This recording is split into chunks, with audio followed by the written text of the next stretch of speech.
Hello, folks. Welcome back to World War II TV and the second of our double bill today. And if you haven't caught the earlier show with Justin Taylor about Pacific Rex, it was a doozy. But right now, Canada and USA are in the news with discussions about economics, borders, leadership, and Greenland and other places. Well, none of this is new. Renowned Canadian historian Tim Cook is here to talk about his latest book, The Good Allies, about those various same issues. Here's my copy there. The links to purchase it are, as of always, in the description below, but I'll bring him in now. Good afternoon, Tim. How are you today? Paul, I can't hear you. Oh, you could a minute ago. You've lost. We were talking fine a second ago. Still can't hear me? Oh, that was weird. Damn. Let me try and we were just talking. Yeah, I know. We were just talking. When you switch screens, I lost your audio. I have no idea what's going on with this. Let me try and sort this out. I'll send Tim a message. No, my settings are okay. Viewers, can you hear me? Viewers, they can hear both of us. I'll try dropping you out and pushing you in again. Would it be useful to leave the studio for me to come back? And apologies, folks. Yep. I hope you can hear try me. That. Okay, I'm going to leave and not sure. That was weird. We were happy chatting away there for 10 minutes before going live, and then literally I pressed the button there and something happened. So Tim will come back in and hopefully it'll be okay this time. Let's hope so. But in the meantime, I just want to say what a privilege it is to have Tim Cook. I think it's 19 books he's at now. Primarily First World War was where he started, and now he's moving into World War II. Let's hope that it all comes back and everything is okay. Good grief. So we were literally chatting away about a wide range of things for 10 minutes. I pressed the button and somehow it all goes a bit weird. It's just weird how these stickers. By the way, folks, here's Tim back again. Hello, Tim. Paul.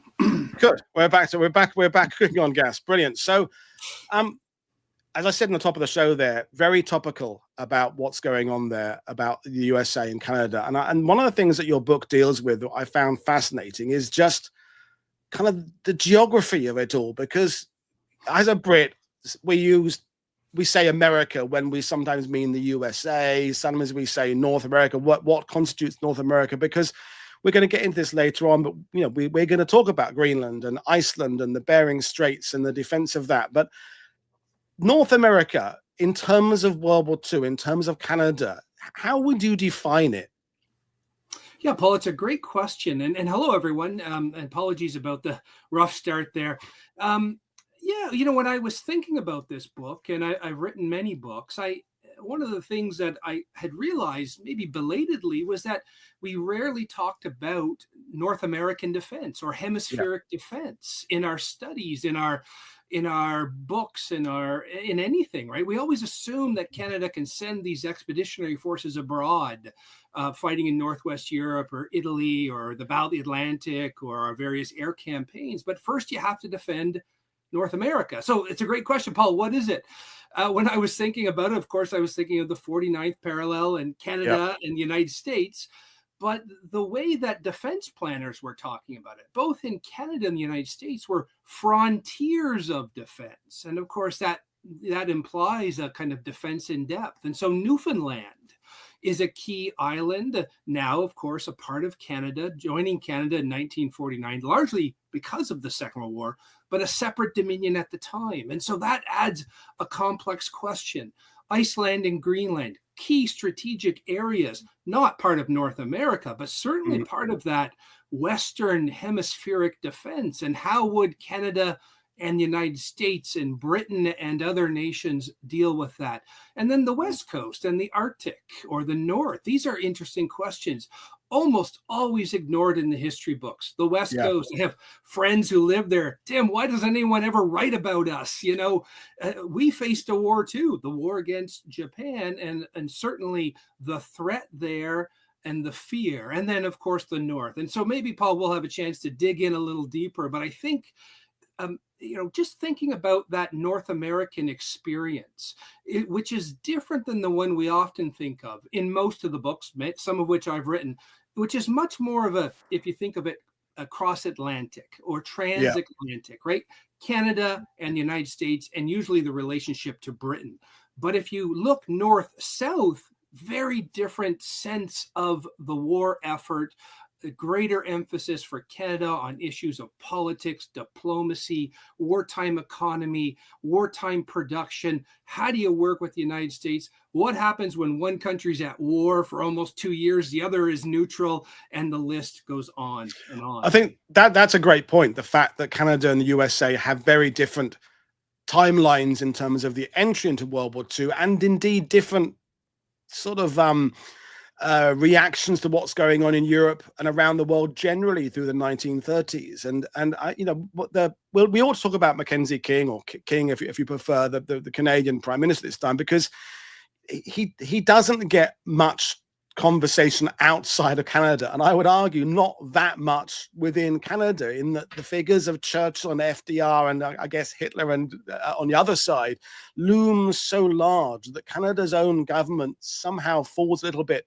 second. And King, I think I went into your book with an idea of King that probably was a bit cliched, a bit conventional, and you raise some interesting points about him, because he's both paradoxically quite eccentric and at the same time quite boring at the same time. He kind of inhabits a weird area in the Venn diagrams. Give us your sort of pencil sketch of King. It's a great comment, Paul. And, I've never liked William Lyon Mackenzie King very much, but I came to respect him more in this book. And he's our longest serving prime minister in the British Empire. Almost 22 years, or a little over 22 years. He is a strange figure. He's not charismatic. He's kind of dumpy looking.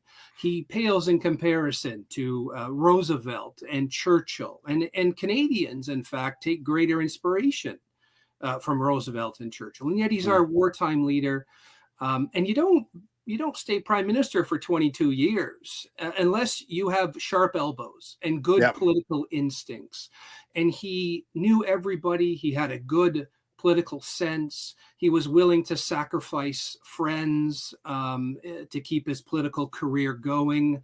And he's a shrewd character. And so he's interesting. Some of your watchers here may know the stories of Mackenzie King, who was a spiritualist. He was a table rapper. He went to mediums. He took advice from the dead. He was particularly taken with Gladstone and others to give him advice, former prime ministers, even his mum and her spirit, and even his dead dog. And so that tends to color our perception of him. And yet he was the one who brought Canada into the war. He's the one who forced his fairly isolationist cabinet before the war to rearm. It wasn't fast enough and it wasn't enough. And yet he does this largely because the Americans are pressuring Canada to better arm, which is ironic because Roosevelt and his military is quite pathetic before the war. And yet he's the one that also brings Canada into the war a week after Britain, but standing at Britain's side. Yeah, very good point about his spiritualist aspects and things like that. But the comments are flying in already, and we'll deal with some of those questions later on. But Canada's status, it seems to me that depending on where you're talking from, it gets labeled differently. Are you part of the Commonwealth? Are you empire? There's the more recently used term Duke that I think Al Murray and James Holland started, Dominion, United Kingdom, and Empire forces. Because Canada, it's geographically, as we're talking about, is part of North America, but it's got huge ties monarchy-wise to Great Britain as well, but also has dealings with France because its population coming from France and Germany and Poland. So is there an easy way of how would you classify Canada? Yeah. And Newfoundland, of course, is a separate factor which we're going to. But what is Canada in 1939? What is Canada? It's a great question. Canada is a twilight nation, or it's a nation with one foot still in the British Empire and the other in North America, or as I write in the book, head and heart. With Britain and the British Empire, head increasingly understanding its economy is entwined with the United States. So it's in it's in this in-between period and time in its history. Formally, it's a dominion within the British Empire, so no longer a colony. And of course, it's the British Commonwealth, and yet everybody speaks to it as the British Empire. Yeah. And even though, just to come back to my previous comment, Canada entered the war a week after Britain, it was always going to stand by Britain.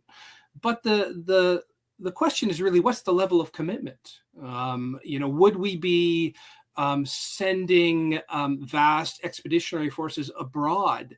That was not the initial plan. King was quite cautious. We sent a division. It almost forced his hand. We send a few of our modern destroyers, but it's quite a limited war effort. And Canada hopes really to largely supply munitions and the British Commonwealth Air Training Plan, which becomes a staggeringly important operation for Canada, as is Canada's wartime industry. So we become more and more involved in the war. And the turning point there, as it is so much in the war, is the fall of France. Yeah.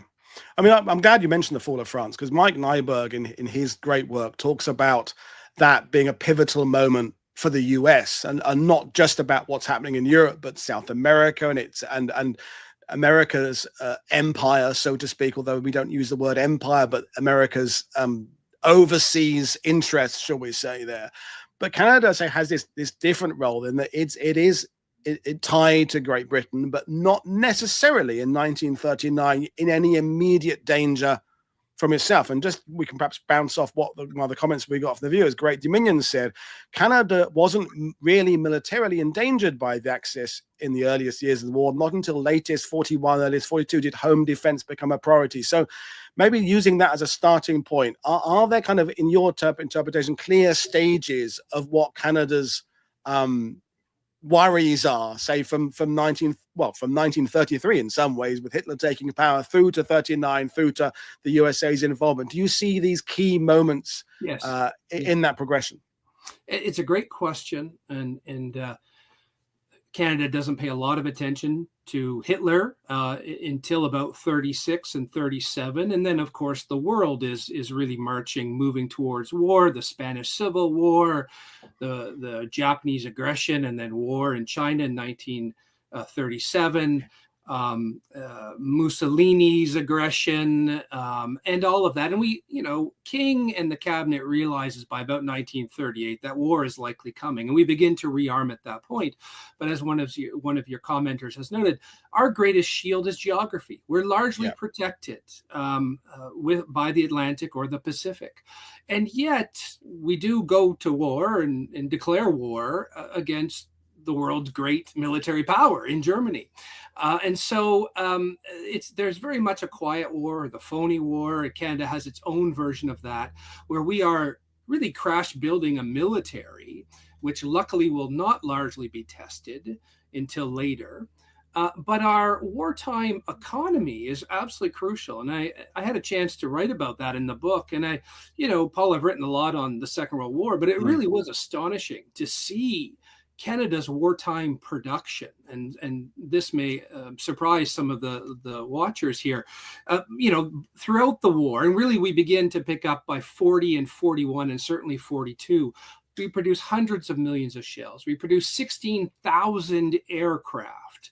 We have tens of thousands of other vehicles. Maybe Canada's greatest contribution, our trucks, our CMP trucks, hundreds of thousands of those, including in late 1942, Monty's 8th Army. About half of the 8th Army is using Canadian-made vehicles. And so this is hidden. It's logistics or grand logistics. We don't always pay a lot of attention to that, but if one just thinks of the war in Ukraine, perhaps, we know the necessity of ensuring arms and ammunition. And this is certainly the case for Canada after the British retreat in late May and early June at Dunkirk and other places. We are charged with contributing to that massive buildup of arms and ammunition and weapons for Britain. And Canada can only do this, I argue in the book, because of American assistance. And our wartime economies become really integrated, piggybacking on the auto industry. And then by 42, there's a wonderful quotation in my book where they say almost the border has disappeared. And so this is something to keep in mind. This is a significant contribution, along with things like the British Commonwealth Air Training Plan, training 131,000 airmen. And all of this is far from the fighting front. So, the comment there that Canada was largely secure is true. The U-boats are attacking us off the East Coast and begin to savage us largely in late 41 and early 42 with the Americans. And then in the Battle of the St. Lawrence, where U-boats literally going down into Canada in May of 42. But there's a lot happening still. And one way to think about this, Paul, might be the phony war or the Sitzkrieg, where it doesn't look like a lot is happening, but we know there is a tremendous amount happening on the military side and the political side and wartime industry and everything else. I like the fact you talked about this. There's almost no border, and that the relationship between the USA and Canada is so tight. But I think in some ways, in terms of historiography and looking 80 years on, that does a disservice, because then when we're talking about supplies coming out, and we say coming from USA and Canada as if they are a conjoined conglomerate, of course, as you said there, they are very closely tied together, and there's all sorts of cooperation and production between them. But being lumped in with the USA can also mean that you're being lumped in with the USA. And as you said about trucks there in North Africa, we're talking about SAS Rogue Heroes now. Well, the link is there. Without the Chevrolet trucks from Canada that the LRDG used, you don't get the SAS. Without the SAS, you don't get. So there's the direct link to Canadian trucking there for a very important aspect. And people are talking about Long Branch. They're talking about Canadian Sextons and Canadian Shermans, and incredible number of vehicles. But without going into my sort of second subject of trucks, things like that idea of how much stuff the Canada is producing is perhaps a little bit less known. We were talking before going online about Juneau. I don't think is any longer the forgotten beach. I thanks to the work of yourself and David O'Keefe, who's in the sidebar, and Mark Zelke and Ted Barris, all these others. It's not. I think it's now moved up the ranking there. But in terms of being an industrial contributor to the success of World War II, I think Canada is maybe not less, is not as appreciated, and then that's something your book does a lot to address. So you gave us some of the facts and figures there. How well did the USA and Canada cooperate in terms of production? We talk about the getting of tooling and things like that to the Soviets with Lend-Lease, but how immediate was the exchanging of ideas, the exchanging of production techniques between the two countries? Yeah, it's a great question, Paul, and fascinating, I think, because it's not well written about, as you said. Dave O'Keefe and Zulke and Barris and I and others have, really explored many aspects of the operational fighting. There's probably more to be said, but the home front in this wartime production is fascinating. And again, once you look north-south as opposed to across the Atlantic, you get a very different perspective. And again, as I said before, but it bears repeating, the title of the book is The Good Allies. And when I started writing this, I'll have to be fair, I really wrote it because I wanted the Americans to realize how we had stood by them and that we had helped to defend North America together. And frankly, they couldn't have done it without us. But then I realized that good allyship went both ways. And Canada could not have contributed to the Allied war effort in the same way without the United States, and could not have contributed to Britain in the same way. Yeah. And one of the interesting theses that emerged from the book, which I didn't initially appreciate, but there's nothing quite like doing research to change your assumptions on things, was that Canada could not have stood by Britain as it did in all areas without that secure home front. And it could not have contributed to the British primary war effort without American support. And how that happened, I laid out in the book. I won't go into all the details, but there's a financial aspect to this that's crucial, and always a little scary when an operational historian, as I am, to try to understand how grand finance works and trade deficits and things like that.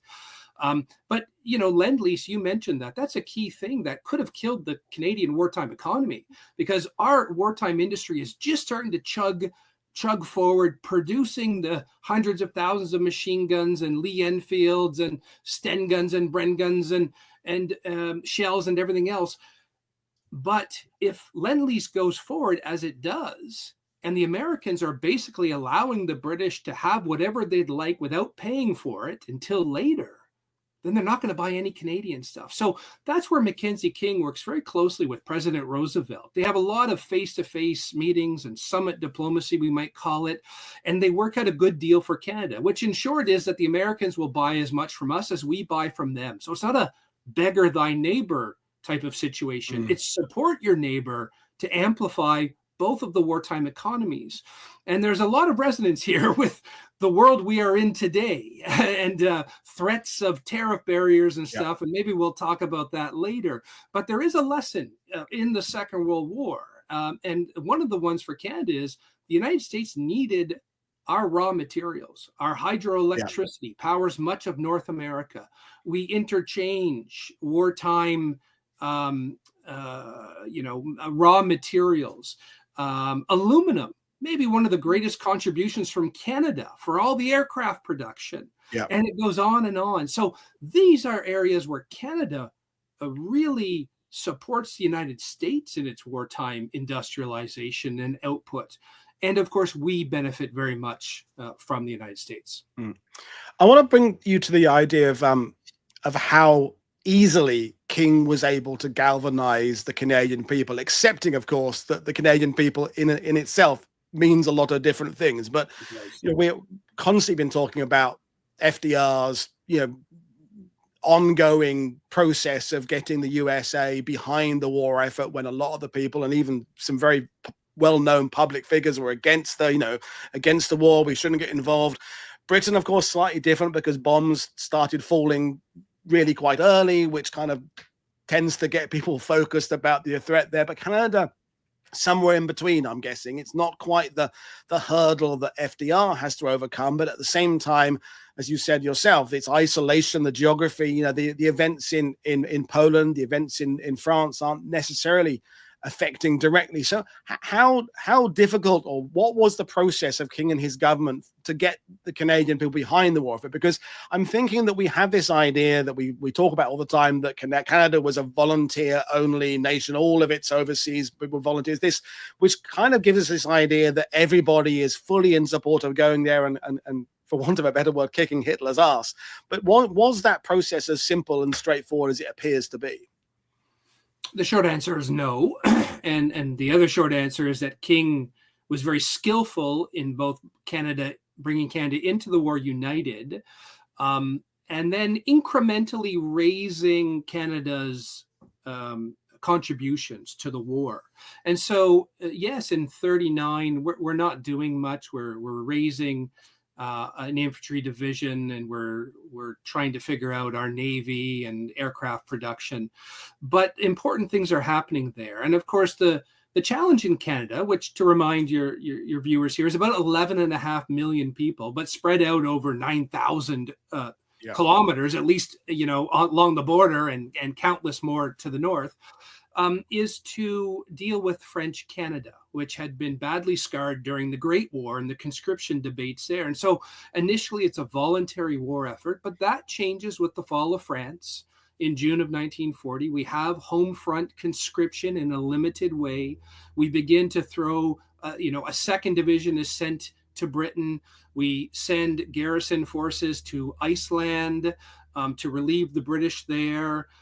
Newfoundland, we take control of the defenses there. And so this incremental, gradual approach begins to culminate in 42 and 43. And you can think about, home front production. We've talked a lot about that. West Coast defenses. Again, if you think about through the lens with the United States, when Japan comes into the war after Pearl Harbor and the Americans are flailing and bloodied and furious, we rush defenses to the West Coast to stand by our allies. We send 4 squadrons to Alaska to help with the defense there. We send crucial anti-aircraft batteries there. So we really stand by the Americans there, even though I think, Paul, you and I, we often think about sending those forces to Britain, of course. Yeah, that's my frame of reference. Yeah. Right. And I think it's natural. And the Battle of the Atlantic is absolutely crucial. And the Royal Canadian Navy plays a key role there. So it's a broader war effort than we think. And it becomes incrementally larger and larger eventually, as many will know, about 100,000 Canadians serving in Italy, the fighting in Northwest Europe, a bomber command, fighter command, the war on various seas, the defense of the West Coast and the East Coast and the North. It is a significant total war effort by about 1944.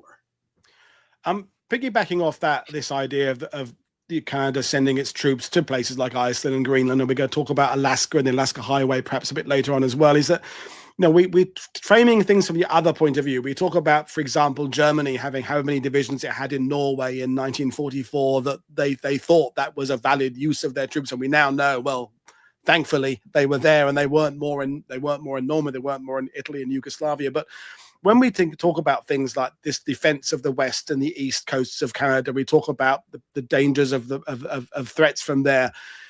Is it 80 years on? Should we judge those events by the possibility of what might have happened? Because there were people who were sitting in places for several years where nothing eventually happened. So, is it fair for the historian, perhaps 80 years on, to be critical of that? And because at the time, perceptions of threat are very real, aren't they? We talk about in Britain, for example, the alarming worries about the Battle of the North Atlantic that were happening in the Houses of Parliament. But now we say actually there was no real crisis point in the Battle Atlantic. We know now that stuff was getting through in quantities. No huge thanks to Canada's role in that. But perception of threat and real threat. Did Canada use its forces in that defense of Canada wisely, both from the point of view at the time and perhaps 80 years on? That's a great question, Paul, and I don't think I've ever been asked it, so I appreciate this. Oh, that's good. I like to be. I don't have a canned response for you. I'm a historian and critically trained, and I believe we have to understand the past in the context of the past. We need to assess it by what people at the time, those historical actors, could have known. Yeah. And yet, I think there is value in being critical and using hindsight to ask the type of question that you've asked there. Was it a good use of resources, for instance, to send a division to defend the West Coast when ultimately Japan never invades? Well, there was that threat, and before Midway, the Japanese seem unstoppable. And the Aleutian campaign, some of your watchers will remember the Japanese capture of the Aleutian Islands, still very far from Alaska, but yet a significant threat. And interestingly, just a throwaway fact, one I found fascinating and put it in the book, is that more Americans knew where to find the Aleutian islands than they knew where Hawaii was, which gives you a sense of the sense of just the threat of Japan moving into what we might call that larger North American space, that frontier of defense. Now, they never invaded, and yet Canada did rush those resources there, as did the United States. So how to make sense of that? One of the ways I do talk about it in the book is that Canada had to reassure the United States that we were there and reliable partners. And someone might think of the NATO 2% defense spending question that is resonating today and has been for some time. There is a point where you need to stand up with your allies and say, we can defend ourselves. We will not be a burden to you. And we need to do our share. And Canada does that during the Second World War. And Mackenzie King, despite not wanting to spend the money, despite his generals and admirals saying those resources could be used better, for instance, in the Battle of the Atlantic, we sent a number of Royal Canadian Navy warships to the West Coast where they were critically needed in the Battle of the Atlantic. But King said, no, we have to show the Americans that we will work with them. So that just gives you maybe a glimpse of that. I think the broader picture here, which I think is an interesting one, is what you started your question with, which was, what if Canada and the United States did not have a friendly relationship? Would that have sucked in resources to defending this 9,000 kilometer border? What would that have looked like if King and Roosevelt hated each other, as later prime ministers and presidents did? I think of Diefenbaker and Kennedy, who hated each other in 1960, 61, 62. It wouldn't have changed the war, I think, but it would have drawn down the ability of both Canada and the United States to send these military expeditionary forces abroad. And I think that's worth reflecting on. It doesn't occur. And so as historians, we don't pay much attention to it, nor do we pay much attention of how the militaries work together and the industrial front and the diplomatic front. But they all have to generally work well for this North American fortress to be effective. And they do. And sometimes maybe it's the history of non-events, the history of things that don't happen, which we overlook and are drawn to the more exotic or devastating, perhaps. That's a good point, because, King and Churchill didn't get on particularly. Like, Churchill didn't get on with the Australian leadership in World War II, or New Zealand particularly well, but he had this great relationship with FDR, thankfully. But I would have thought before reading your book that Canada's relationship with the British government at face value seemed more important because, again, of this perception of this aggressive, I think of the Northwest Europe, as you've written about, operationally Britain and Canada fighting alongside each other for so much of that, the same in Italy. Whereas you're making the point, or it seems you're making the point, that actually the first and most important piece of the jigsaw puzzle is USA and Canada's relationship, and just the controlling of the border, controlling of that part of North America, because that's foundational. Is that fair? It is, and you've put it nicely, Paul. And the book is written over, 20 or 24 chapters or something, and it sort of follows a rough chronology, and it does move through some of the things we've said here of the 1930s and rearming and the start of the war, and then the raising of Canada's armed forces, but also working with the Americans, and the economy and diplomacy and hemispheric defense and wartime production. And then you start getting, and the frontiers of defense, Iceland and Newfoundland are neat stories, and the naval side, the army, and then the full kind of total war effort. And when you see it that way, you see, one, the advantage of history. I like history that's chronological, that starts and moves forward, because that's how history works, as opposed to thematic interludes. But you see how it builds upon itself, and this process moves forward. And I do think the Canadian American relationship in the realm of diplomacy and the economy and trade are critical. It's the Canadian-British relationship, largely in terms of military fighting forces, that's much more prominent. Canada and the United States rarely fights together, and rarely has to figure out that complexity. And so historians like myself, or Criar, the biography of Criar by Paul Dixon and others, who look at high command and our relationship of our military, like Doug Delaney's work within the British Empire, those are different questions. And one, frankly, that I've been drawn to in the past. So again, sometimes when you change the perspective a bit, or the prism, and you get a different light coming through, you see something you hadn't noticed before. And I think that's one of the reasons why I still like doing books. Well, that's why we all keep getting up in the morning and reading new stuff and trying to do stuff. Yeah. David O'Keefe adding this comment about King here. Could Mackenzie King be considered a visionary in the sense of moving Canada out of the British theatre and into the American? A well put question, Mr. O'Keefe. Yeah. Hi, Dave. Nice to hear from you, at least. That's a great question. And I think you have to. Yes. King, as I said earlier in the book, head and heart. And King loves the British Empire. He loves the British Commonwealth. He loves the monarchy. He loves the British political tradition and the history. And yet he does not want to be taken as a colonial. And that's some of the friction that he has with Churchill. Churchill, a great man, a great leader, he was only too happy to have the Canadians support Britain to help balance off the unequal weight with the United States. But he didn't really want Canada to speak up or be involved.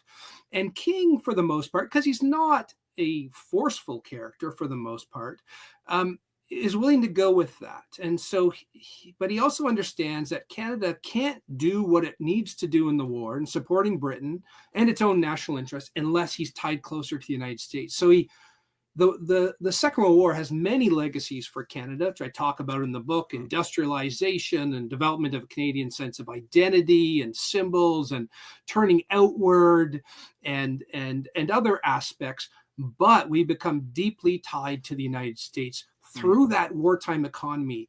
The entanglements are impossible to cut through at the end of the war. And so the war profoundly changes or accelerates Canada's movement into a North American nation, ironically, because it wants to support Britain to the hilt in the fight against the fascists. Well, thank you for that. And we'll perhaps reflect on what Norma Graham said, as King didn't want to be seen as assisting Britain to re-establish its empire by sending support for the Burma campaign. Maybe we can talk about Burma a bit later on. He did in the end, but he was not really willing. I want to bring the Alaska Highway in, because one of the things that's come up on this channel is the Burma Road, the Lado Road, and the incredible engineering behind that, and how much focus was put by, Stilwell and all the others out there on that, and yet flying stuff over the hump could be considered far more important. So the Alaska Highway, on the one hand, an incredible engineering achievement that is the best of Canada, the best of the USA, the best of everything. But I don't like kind of what if history, but how important was it in the grand scheme of things when you now look back on those events, and how would you summarize it in your interpretation? Yeah, it's not very important at all. The U.S. had been wanting to build this highway before the war, which Canada was very wary of, because on a map, it looks like Canada is going to be split in two. And the great fear of many Canadians, of course, is that the U.S. will use the war to annex us. And if certainly Britain's weakness or defeat will ultimately lead to Canada becoming, as we've heard in the news the last couple of weeks, the 51st state. So it's Pearl Harbor. It's the panic after Pearl Harbor, where Canada agrees to the American demand. I think demand is better than request, although it comes as a request, to build this highway. And the Americans largely do it themselves. Eventually, about 30,000 Americans building this 2,000-kilometer highway, largely a dirt road, which is an astonishing feat of engineering. They do it in about 6 months, and then they have to rebuild it the next year as well as it begins to collapse. But it's really quite astonishing. And it makes the Canadians very nervous. 30,000 Americans there, more than there are Canadians in the north, because most Canadians live along about a 200-kilometer ribbon of the 49th parallel, the border. The Canadians really become nervous when the Americans begin answering the telephone jokingly as Army of Occupation. Now, that doesn't go over well in Ottawa. And so there's a lot of worry here, because by 1942, when Churchill and Roosevelt are cementing their relationship for the alliance, Canada really gets pushed out. And so there's a struggle from 42 throughout the war. Or how will Canada have a voice in Washington? How will we work with the Americans? Churchill doesn't want us in the same room. And so we have to find ways to make that work. And I write about that in the book. There's a great diplomatic effort down in Washington. One of our late war diplomats is Lester B. Pearson, later Prime Minister of Canada. So we send some of our best people there, but it's a continual struggle. But Paul, the one area where the Americans need to listen to us and need to pay heed to Canada is in the defense of North America. Can't do it without us, right? And so that's almost our trump card, pun intended. And so this is a neat story. I think the highway ultimately fairly useless. It was much better to run convoys up the West Coast, sometimes out of British Columbia, the Canadian province on the West Coast, to Alaska. The Northwest staging route is really important. And that is the flying of aircraft, both from Canadian factories and American factories, northward to Alaska, where they will be flown over by Soviet pilots almost to the battlefront. And about 8,000 of those aircraft are moved in that direction. And it's really important. It doesn't get much press in Canada or the United States. Edmonton, which is a key city in Alberta, becomes a massive airfield. And all of this is largely hidden in the histories. And yet, as I was researching and encountering it, I realized this too is a part of the significant Canadian and American, we might call North American war effort. Mm. I want to expand on the American intrusion is the word that's coming to my head now, but I don't really mean that, into Canada. As a Brit, we accepted the fact that by 1940-41 we had people from all over the globe across the United Kingdom, and when we needed them. It was the largest floating aircraft carriers, is one of the jokes, isn't it? But Canada has a very similar thing, and of course we talk about these positives of the air training program and how many air crews from across the globe frankly got their training there. You talked about the production of tanks and rifles and ships and shells and like that, but Canada has to find its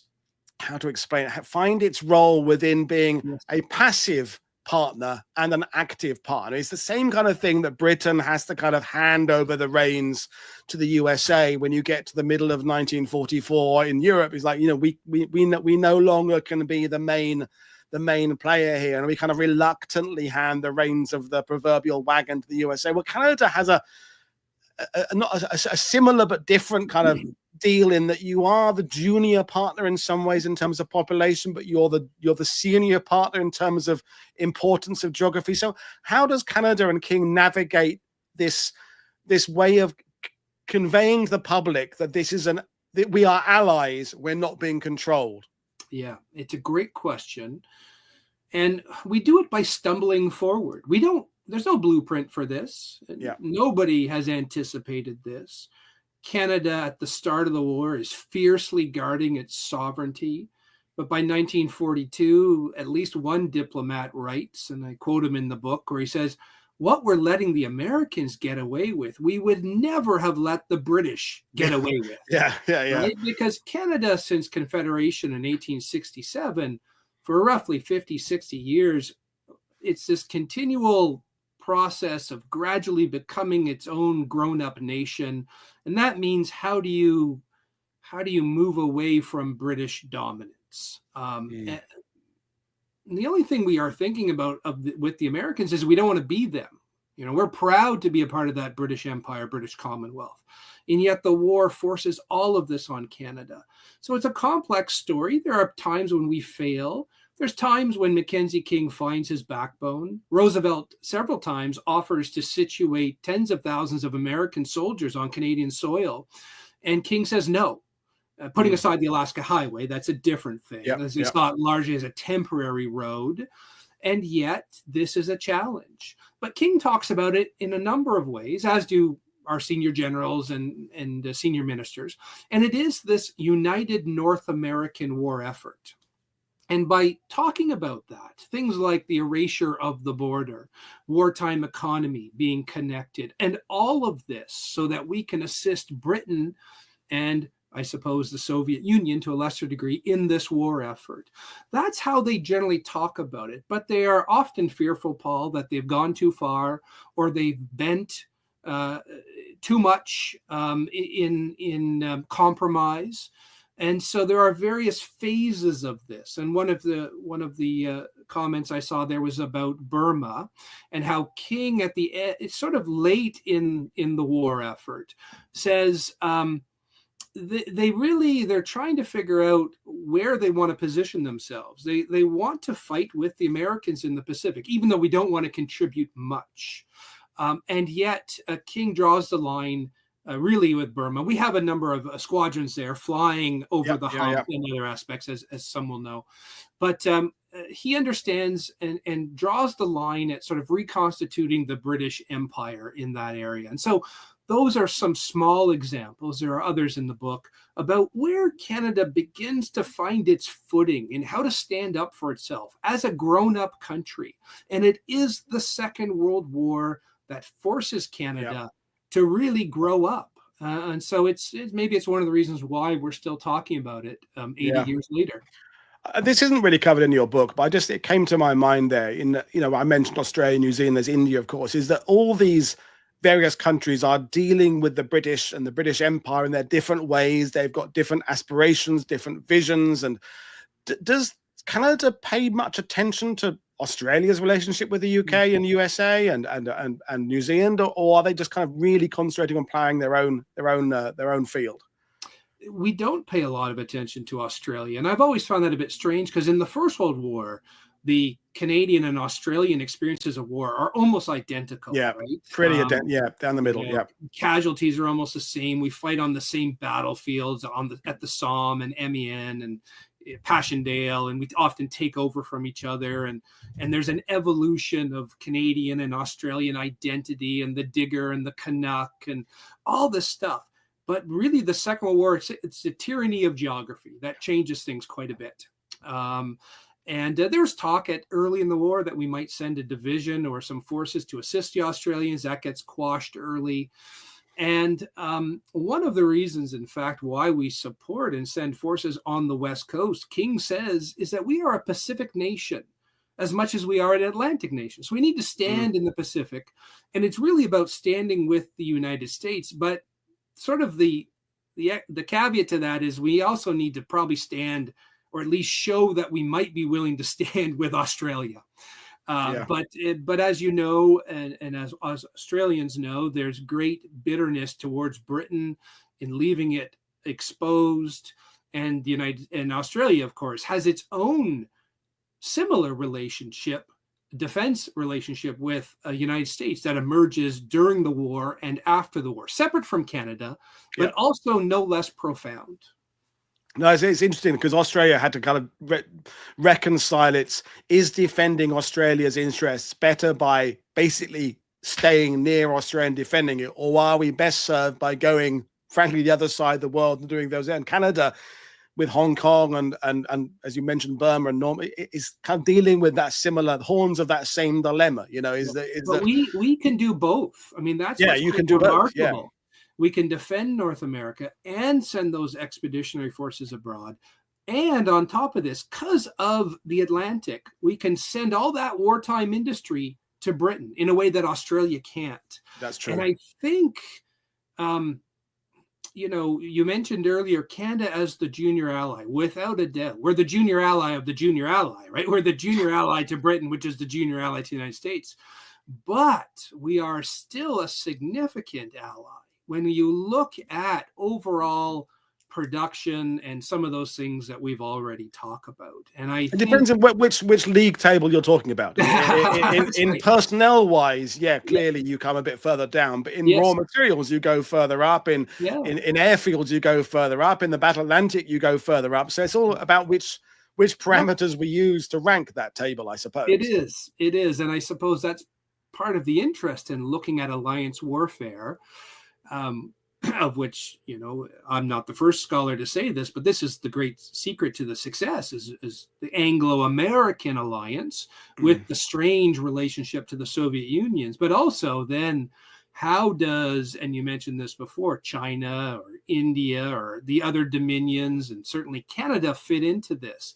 And what does each country bring to the alliance? And I think that's really important. Again, especially if we think of this contemporary discussion with Trump and tariffs and Canada being a freeloading nation, as frankly everyone else is in his mind.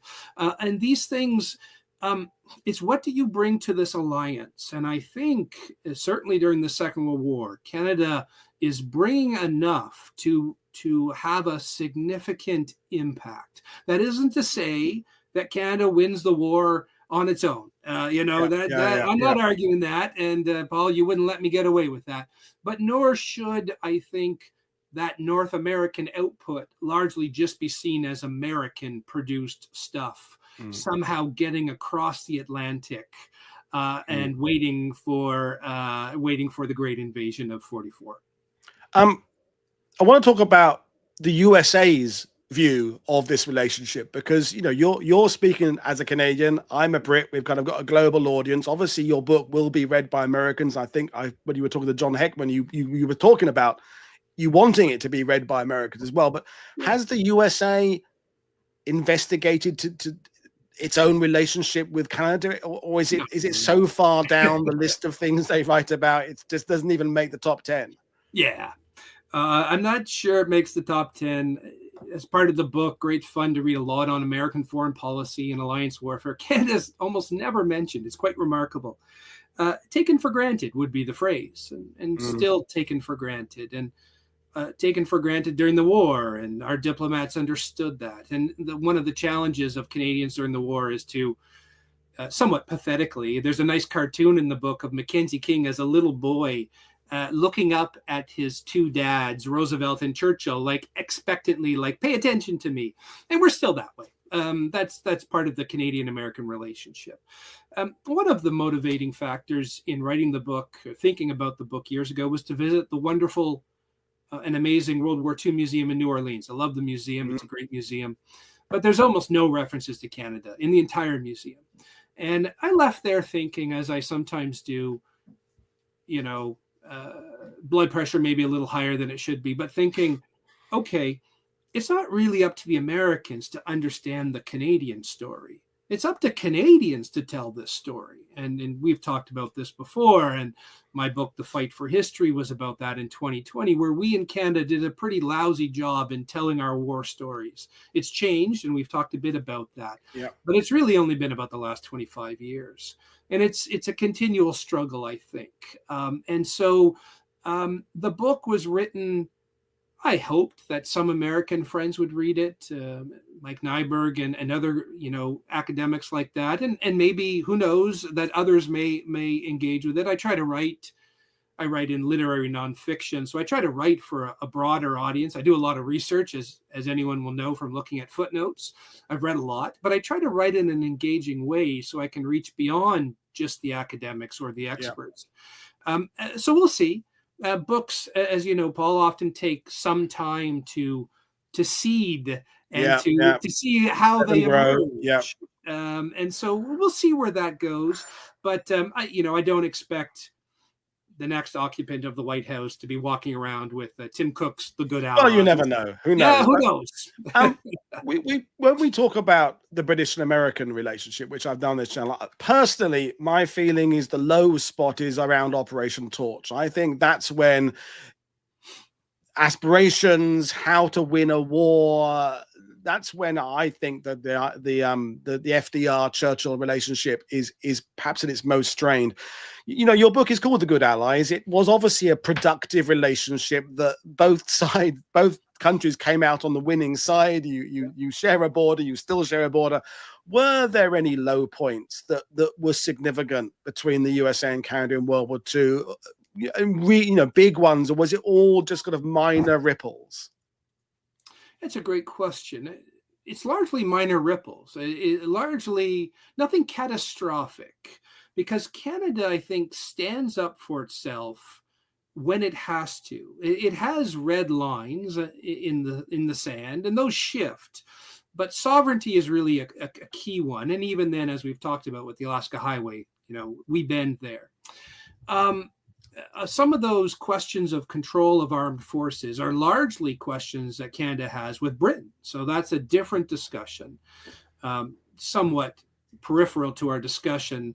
Admiral Murray commands naval and air assets on the East Coast as a theater commander of a very small theater. That's not an insignificant thing for a Canadian commander to be commanding American forces. So that's something.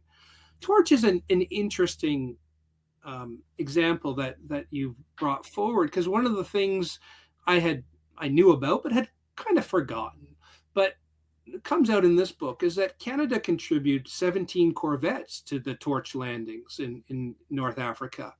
And that's a significant contribution, because we, of course, pulled them off in the height of the Battle of the Atlantic, when Canada is doing quite poorly there. And you can find other examples where Canada often takes the hit for the allies and for the alliance. And that's one of them. And it wasn't a case of a low point, but it should be an acknowledgement that Canada often contributed to the security of others. And we could do that largely because no one was dropping bombs on us.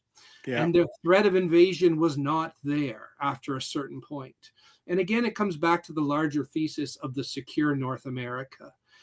One of the very minor diplomatic squabbles, political squabbles, is the Sicily invasion in July of 1943. And your viewers will remember 3 British divisions, 3 American divisions, 1 Canadian division, 1st Canadian Division, kind of given a secondary role. But after Monty has stopped halfway up the coast, and Patton takes the long way around. Almost bizarrely, it falls to Canada to fight up the gut of those Suddenly you're in the front, in the vanguard. Yeah, and Canada fights well there. Major General Guy Simonds in the 1st Division. So now the squabble before that is when the announcement is going out, Canada gets left out, and Mackenzie King goes into a huff and a tirade. And it seems a little childish, demanding that Canada be acknowledged, and yet it's not childish. I mean, we're contributing a division here, and he's taking the political hits on the home front, and Canada needed to be a part of that announcement, which ultimately it was. And that's a very small thing, but it's maybe an indication where all throughout the war, Canada continually has to work to be acknowledged with the two big allies. Yeah, absolutely. And this is a massive, great discussion, which we're not going to do today. But that whole idea of, is Canada always given the shitty jobs in World War II? Do they always get the route through the country that there is in being invaded that no one wants? And are they? And there's truth in this, and there's also sometimes a little bit of, from my British point of view, Canadian kind of over egging a little bit back in the 50s. But that there is a sense that Canada needs to be involved. It needs to be kind of paving its own way, making its own decisions, which means you are almost willingly taking on some shitty jobs in order to have any job at all. Is otherwise, if you don't say yes to things, you'll get relegated to, you won't get asked at all. So it's a complicated role that Canada has to occupy for all of that period. And the Cinderella Army coming up in the Hong Kong garrison, the sending the 2 battalions there, Dieppe, the Battle of the Atlantic, where Canadian warships are usually the last to be refitted with technology, and are always on the run. Those are some legitimate concerns to talk about, but you're exactly right. I don't see too many easy places to fight through Normandy, right? So everybody has a claim to getting the short end of the stick fighting there. And that's fair enough. That's true. Clearing up the long left coast. Yeah, it's not as glamorous as being involved in the liberation of Paris. And Canada's maybe its most important role after D-Day and holding the beaches is involvement in the Scheldt and allowing for Antwerp to be opened up. And anybody who knows anything about logistics will understand that is absolutely crucial, and an area where Canada does play an oversized role for relatively weak corps that involves British and Canadians. So, 2 corps involving British and Canadians. So there's lots of things to talk about there, and I think it's one worth keeping in mind, Paul, and it's a good one. It's sort of how you assess these things, and occasionally historians can look at and try to understand the motivations for why Canada was involved in this operation or not that one.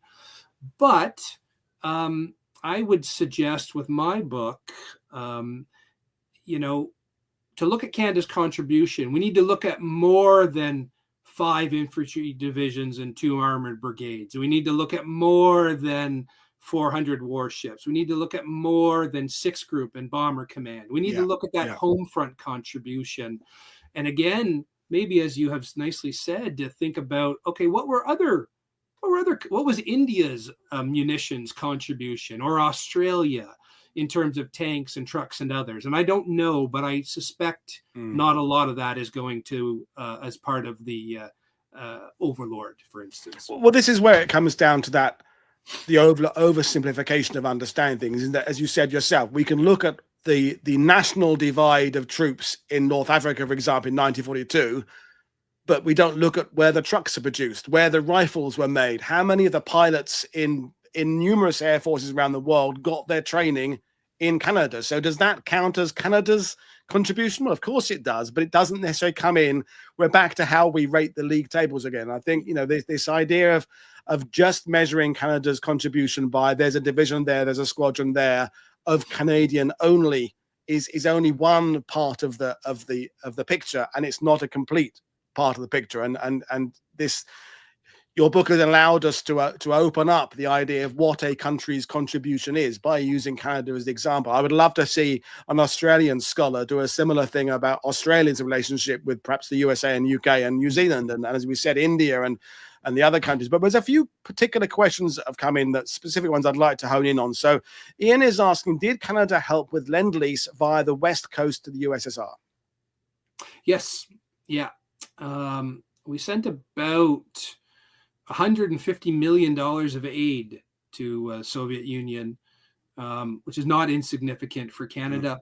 And of course, the aircraft that we talked about through the Northwest staging route. So I think, and there's some, there's a chapter in the book where I explore culture and, film production and CBC reporting. And this is both a sword and a shield, a shield to protect us from American culture, and a sword to carve out a little bit of what Canada's doing. And there's some lovely films about Canada and our Soviet allies. And I think I have a nice image in the book of one of those posters.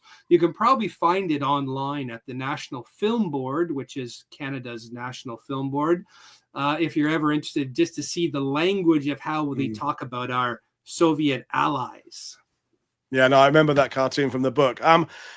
Gary August asked really early on the show, how much do Canadian ties to British monarchy affect relationships with the USA post and during the outbreak of war? Because the comment came up that Canada does everything British except play cricket and rugby. You kind of went the American way there.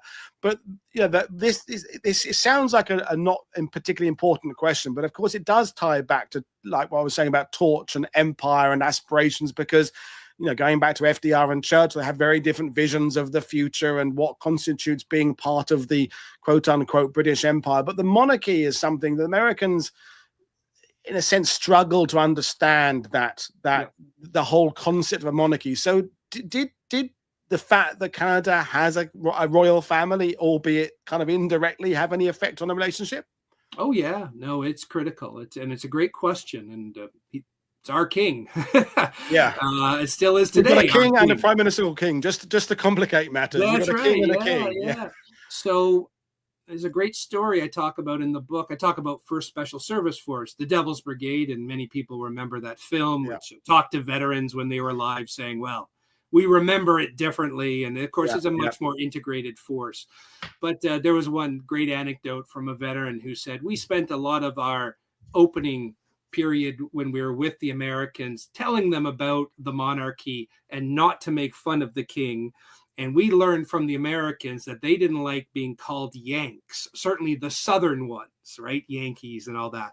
So the monarchy is really important. And this is where Canada, is not the United States. We can call the North Americans together, and I do in the book, and there's a lot that's similar.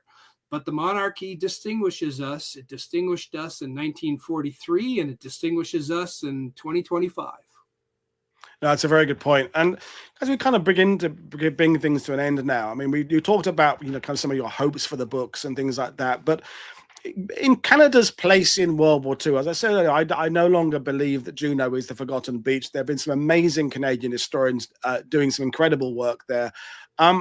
Your work at the War Museum, your work as lecturing, talking about history, do you see I hope the answer is yes, you see a younger generation of historians? Not that I'm saying you're old or I'm old, but it is fair to say that yourself, Ted Barris, David O'Keefe, Mark Zell, none of us are in our 20s anymore. But is there a new generation coming through who will take on your work and others' work and take it to another degree? Yeah, it's a great question, Paul. And I'm lucky to be the chief historian at the War Museum, and we get about 400,000 visitors a year. So it's a well-visited museum, and it's a terrific museum. And it's not just about World War II. It's all of Canadian military history, from Indigenous warfare up to Afghanistan and beyond. So there's that. And so it's a place where Canadians and visitors will understand the country's military history. Because as some people will know, we're a country, certainly in the second half of the 20th century, and this is partially why Canadians didn't do a good job in talking about their history of the Second World War, which really embraced the idea of the peacekeeper, of the peaceable kingdom, anti-war anti-Vietnam, and a lot of this is in opposition to the United States. So it ties in interestingly to the book. That changed in the 21st century. I think we have a better sense of our military history. And yet, the study of military history in universities is probably not in a good place. A lot of retirements of senior professors not being replaced. We're in Canada, we're going through a difficult period of reconciling with treatment of Indigenous people, something that Australia went through about 25 years ago. That's a prime part of the conversation. I think things are changing a little bit, but we shall see. So I'm very proud of the War Museum and our ability to tell that story there. I'm not sure that when you begin to look at the next ranks of those academics coming through, they're not as interested in the operational history as some of the scholars, as you've mentioned, and writers that you've mentioned. And fair enough, each generation has different questions. I've written books on the social history of soldiers and the cultural history of soldiers and of monuments and memorials. Those things interest me. Yeah. Ultimately, I think you need to understand what happens on the battlefield. You need to understand how armies and navies and air forces fight. You need to understand how men and sometimes women cope and endure in combat and how they kill and how they are killed. You need to understand what is happening at the sharp end and in terms of war and all of the mechanisms. Otherwise, you have a hard time talking about gender history or the history of children in war or monuments, a very popular topic.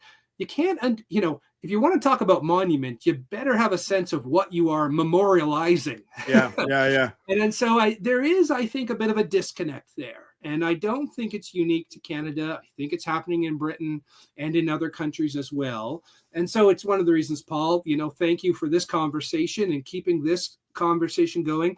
It's not a famine period, but the way the trends of history are going, nor is it a continually Whiggish one of building upon, right? There are always these highs and lows. So I think it'll be interesting if you're still doing the show in 5 years, and I hope you are. Well, I hope so. Yeah.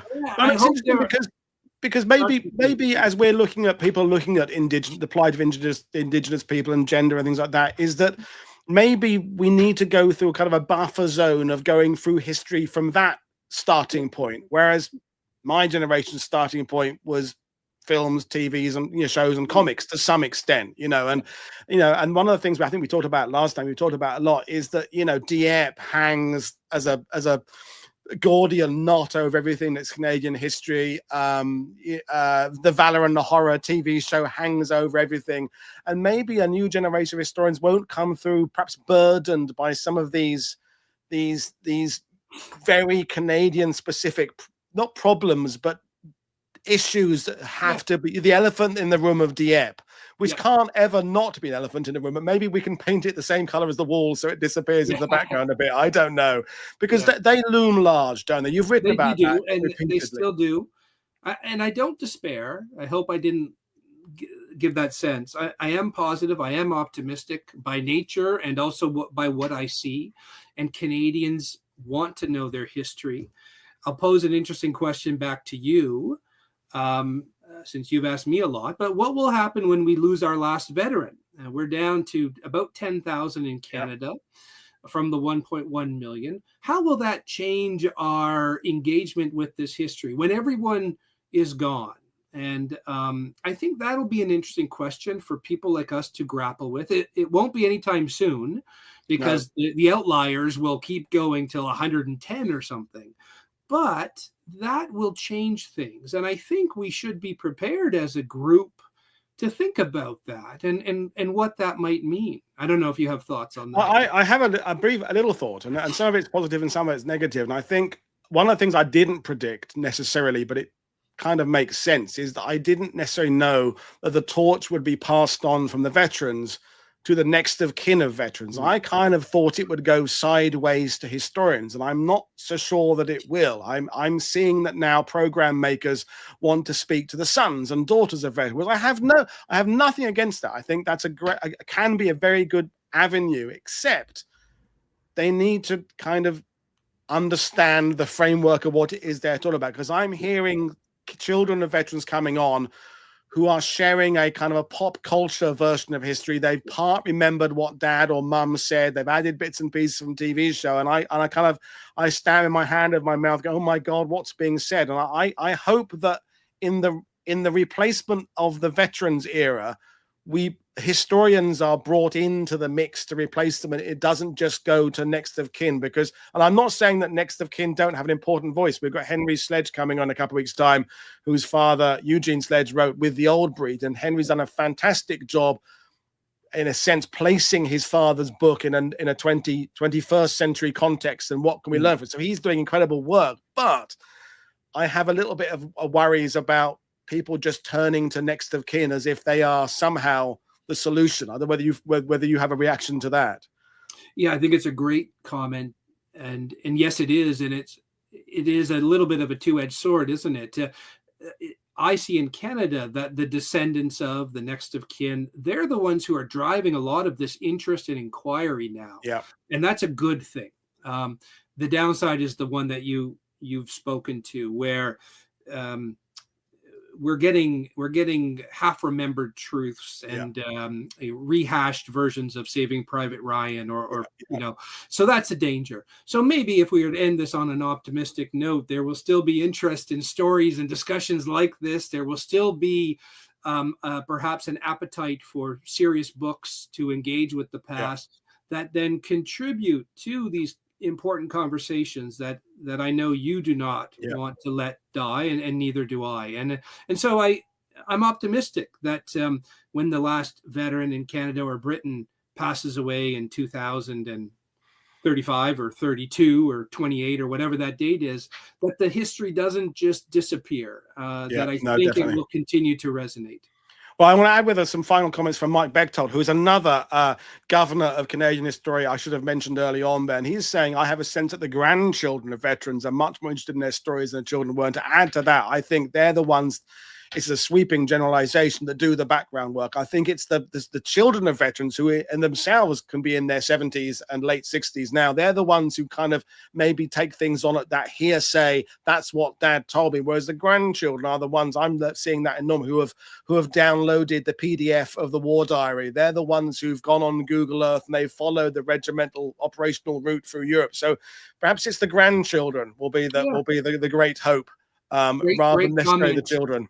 Great comment from one of our terrific historians, Dr. Mike Bechtold, who has done so much for us to know. And maybe as a final thought, Paul, one of the things we can do collectively to help the next generation is to continue to engage in the digitization of the archives. So you can download that war diary. You can see that operational report. And, we have a lot of history to contextualize it. But when people can see the real thing, that real photograph, that work of art, that helmet, that Mark IV Lee Enfield, that war diary, that too becomes a testimonial and an entryway to the past. And not hidden through a paywall at Imperial War Museum. I'm looking at you. Shame. But Tim, it's been fantastic talking to you. I can't wait to think of another occasion to bring you back again. You've given lots of food for thought. I'll hold up the book again there, folks. The links are in the description below. The Good Allies. It's one of those books, I said it to Tim before we went live, it brought up things that I needed to know about that I didn't know I needed to know about before you brought them up. It's not like you reevaluated things I've already thought about. You completely brand new virgin snow, which is always great. So, Tim, thank you. Thank you for you. And for viewers, thank you very much for your questions. Tomorrow, we have our call-in show where various historians are calling in about the projects they're working on this year. I'm looking forward to that. In the meantime, click like and subscribe, buy my guest books. I will see you all next time. Cheers, everybody. Bye.